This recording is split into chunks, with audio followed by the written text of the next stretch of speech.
Welcome to China Explained. Today we're tackling something that feels, well, quite uncomfortable. It's where a celebrity tragedy meets really complex, large-scale finance. We're going deep into how a high-profile death can almost instantly spark intense public suspicion, tying it into this idea of a massive financial web. Yeah, specifically, we're looking at the sudden death of actor Yu Monglong in Beijing back in September. Initially, there was this wave of public mourning. But that shifted incredibly quickly. It turned into deep mistrust almost overnight. The official story, an accidental fall, just didn't sit right with many people, especially because the official statements felt slow, a bit vague maybe. It really fueled these theories about, protection chains or cover-ups. And then this number appeared. A huge number started flying around online. The 20 billion figure, that's nearly $3 billion US, rumored to be tied up in money laundering schemes connected to these networks. Okay, now we absolutely have to stress this right at the top. There is zero verifiable proof linking that specific number or laundering in general to the actor's death itself. Zero. Exactly. But the reason that figure blew up, why it grabbed so much attention, is kind of simple, isn't it?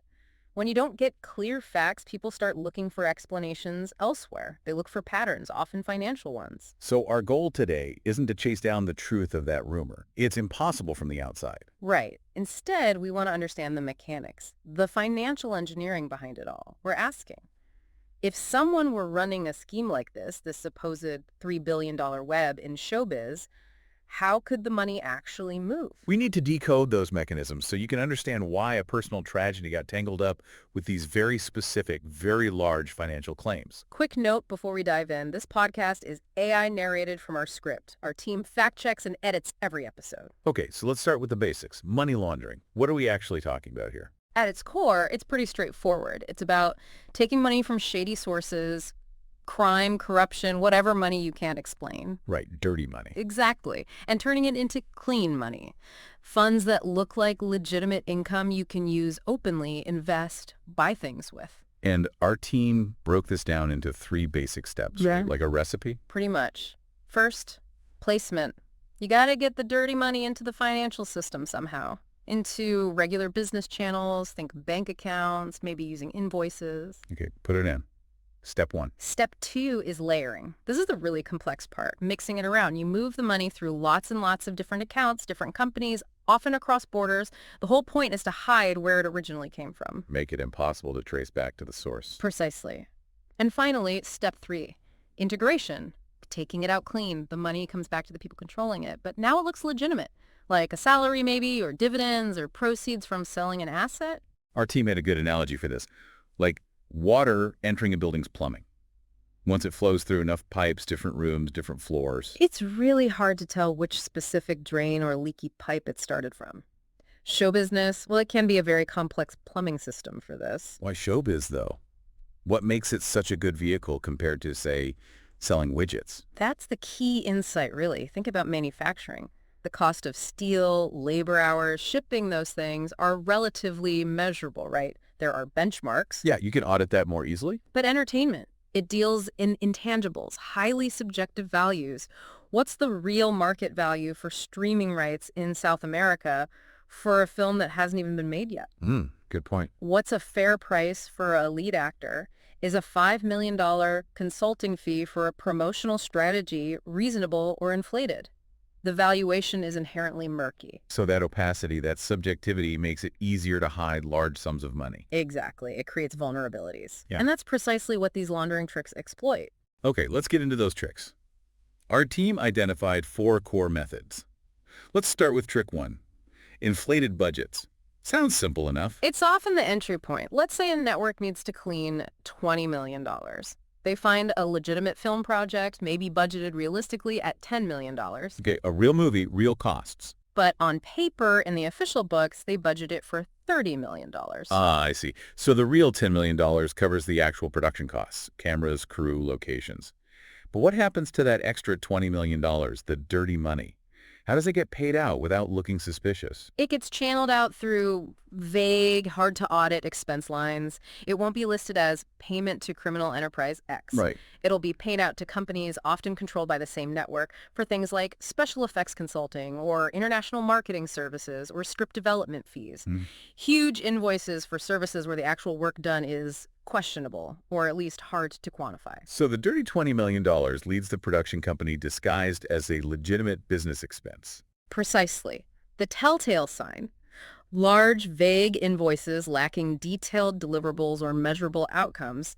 The money is now spent legally. Okay, but now that laundered money is sitting in Company A, one of these affiliated companies, you still need to hide its origins better, right? Yeah. That seems like where the next trick comes in. Exactly. Trick 2. The shell cluster pipeline. This is the engine of that layering phase we talked about. The ABCD chain. You got it. Company A, holding the laundered funds, pays Company B a large fee for some supposed service. Another vague service. Often, yes. Market research, perhaps. Company B then takes a small cut, keeps a bit as profit, and pays most of the money to Company C for another service. C pays D, and so on. So each transaction looks like a real business deal with a contract and an invoice, and each company in the chain skims a little off the top. Right. That small fee makes it look like genuine commercial activity occurred. The brilliance or the problem is that it generates a massive paper trail. But hang on. If these companies, A, B, C, D, are all set up around the same time, maybe in the same obscure office park with overlapping directors, it's not a huge red flag. Can't regulators see that?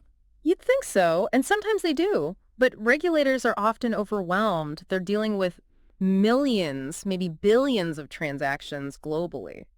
The sheer volumes of paperwork, the fact that money might jump jurisdictions, maybe B is in Hong Kong, C is in the BVI, and the surface level legitimacy of each service fee transaction makes tracing it back incredibly difficult. So the paperwork itself becomes the disguise. By the time the money lands in Company D, its link back to the original source, Company A, is buried under layers of contracts and bank records. That's the goal of layering, obscurity through complexity. Okay, so the money's been cleaned, layered. Now you need to get it back into the hands of the controllers, but looking squeaky clean. Maybe even looking like successful international business. Which leads us perfectly to trick 3, offshore, detour, and licensing. Offshore. That always sounds suspicious. Well, it can be used legitimately, but in laundering, it's key. The network moves the layered money, now sitting in, say, Company D, to an offshore company they control, maybe in a place known for financial privacy. Okay, money's offshore. Now what? This offshore entity then does something crucial. It interacts back with the original domestic company, maybe Company A or another related entity. It buys something from them. Buys what? Rights. Intangible assets. Things like overseas distribution rights for that film they supposedly made, or rights for a video game adaptation, or streaming licenses for specific regions. So the offshore company, controlled by the network, pays the domestic company, also linked to the network, a huge sum, say $50 million for these rights. Exactly. Now, Company A reports this massive $50 million inflow. On their books, it looks like they just made a hugely successful international licensing deal. It's legitimate revenue. But they essentially just paid themselves with their own laundered money, using the offshore entity as a middleman, and the rights deal as the justification. Pretty much. And it works because, again, who's to say what the correct price for the Mongolian streaming rights to an indie film really is? The valuation is incredibly flexible. So the money comes back into the legitimate system, backed by a legal contract, looking like income from selling valuable intellectual property. Very clean indeed. One of the cleanest ways, on paper. All right, that covers digital money flows pretty well. Right. But what about actual cash? Cold, hard cash. That seems harder to launder these days. It is, but it still happens. Yeah. That's trick 4. Cash ecosystems. This isn't about inflating budgets on paper. It's about physically mixing dirty cash with legitimate cash revenues. Where does that happen, typically? Think about environments where lots of physical cash naturally changes hands. Concerts are a classic example. Big tours, road shows, large fan meet and greet events. Right. Ticket sales, merchandise, food vendors, lots of cash moving around. Exactly. So the dirty cash gets physically brought into that environment. Then it gets blended into the legitimate cash flow. How? Often through inflated expense reporting on the cash side.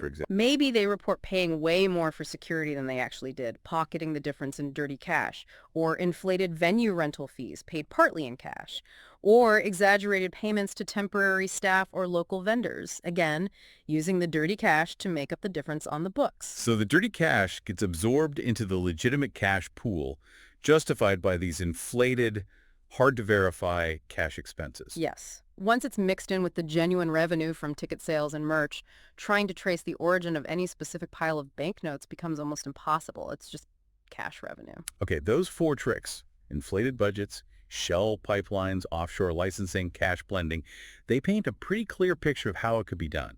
To make this less theoretical, let's look at a real-world case, something confirmed. Yeah, stepping away from the rumors is helpful here. The 1MDB scandal is a textbook example of these mechanisms playing out on a global stage. 1MDB, that's the Malaysian State Investment Fund, right? Correct. One Malaysia Development Berhad. Between roughly 2009 and 2015, according to investigations, particularly by the U.S. Department of Justice, high-ranking officials and their associates siphoned off billions of dollars from the fund. Billions. And where did it go? All over the place, through a seriously complex web of transactions involving banks in Singapore, Switzerland, Luxembourg, the U.S., and elsewhere. Classic layering and offshore maneuvers. And the U.S. got involved because the money flowed through the U.S. financial system. Yes, triggering jurisdiction.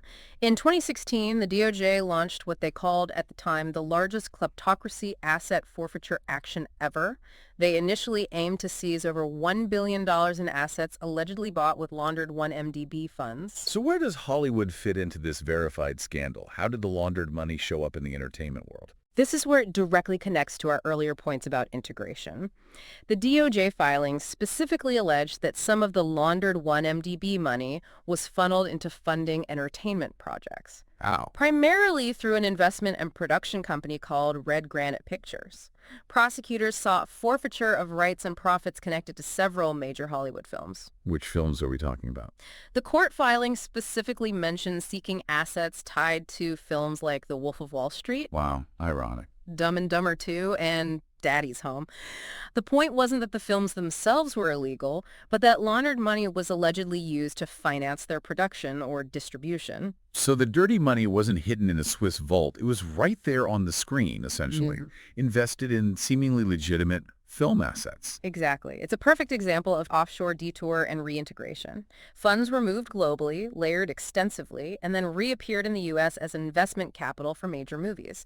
The investment deals, the contracts, they look like normal Hollywood business. That was the cleaning mechanism. That 1MDB example really highlights how these seemingly complex financial tricks can manifest in very tangible, even glamorous ways. And it perfectly sets up why people online started looking so closely at certain patterns in China following the actor's death, specifically the focus on shell clusters. Right. Now, we need to be careful here. As you said, a shell company itself isn't illegal. Lots of legitimate businesses use them for tax planning or holding assets. Absolutely. But in the context of potential money laundering, a cluster of shell companies exhibiting certain characteristics becomes a major red flag. It points towards potential layering that trick to pipeline. So what were the specific patterns linked to Yu Menglong and some of his peers, especially those from the Superboy talent show, that triggered this intense scrutiny? Well, online investigators, netizens, started tracing connections. They found that several former contestants, including you, were listed as legal representatives or executives for multiple small companies. That's not unusual in itself. But then they noticed these companies seemed to be clustered. Often registered in the same city, Zhao in Shandong province was mentioned frequently and around a similar time frame. Clustering. What else? The type of business registered was odd. These weren't entertainment companies, which you might expect. They were registered for seemingly unrelated activities, selling home appliances, art supplies, office goods. Why would entertainers be setting up companies selling, I don't know, refrigerators or paintbrushes? That's the question that raised suspicion. Those kinds of businesses deal with tangible goods and could potentially offer plausible, if mundane, revenue streams. Easier, perhaps, to use for layering funds, trick 2, or maybe even blending cash, trick 4, than a high-profile media company. And were these active businesses? Reports suggested many showed signs of light operation, maybe low registered capital, minimal public presence, and critically, there appeared to be a highly overlapping personnel, the same few individuals listed across multiple companies. So you have clustering in location and time, irrelevant business scopes, signs of minimal actual operation and overlapping names. Exactly. Taken together, that paints a classic risk profile for a network designed for moving money, not necessarily for selling office supplies. It's crucial, though, to draw the line here. What the public was doing was essentially identifying a pattern. They were recognizing the potential blueprint for a laundering system based on these signals. That's the vital distinction we need you, the listener, to really grasp. These characteristics, the clustering, the weird business lines, the overlapping names, they are strong signals. They explain why people became suspicious and started talking about laundering. But they're not proof. Absolutely not. Patterns suggest possibilities, they suggest motive and mechanism perhaps, but only hard evidence, internal company records, bank statements, signed contracts, testimony can actually prove guilt or innocence. Profiling a system is not the same as convicting an individual. So, as we wrap up this discussion on China Biz Explained, we've walked through the playbook. We've seen how inflated budgets can insert dirty money, how shell company pipelines can layer it into obscurity, how offshore detours using licensing deals can bring it back clean, and how cash ecosystems can blend physical currency. And the critical discipline here, always, is separating the how from the who. Understanding the sophisticated financial engineering how money can be laundered in this industry is different from knowing who, if anyone, actually did it in any specific case. That requires proof.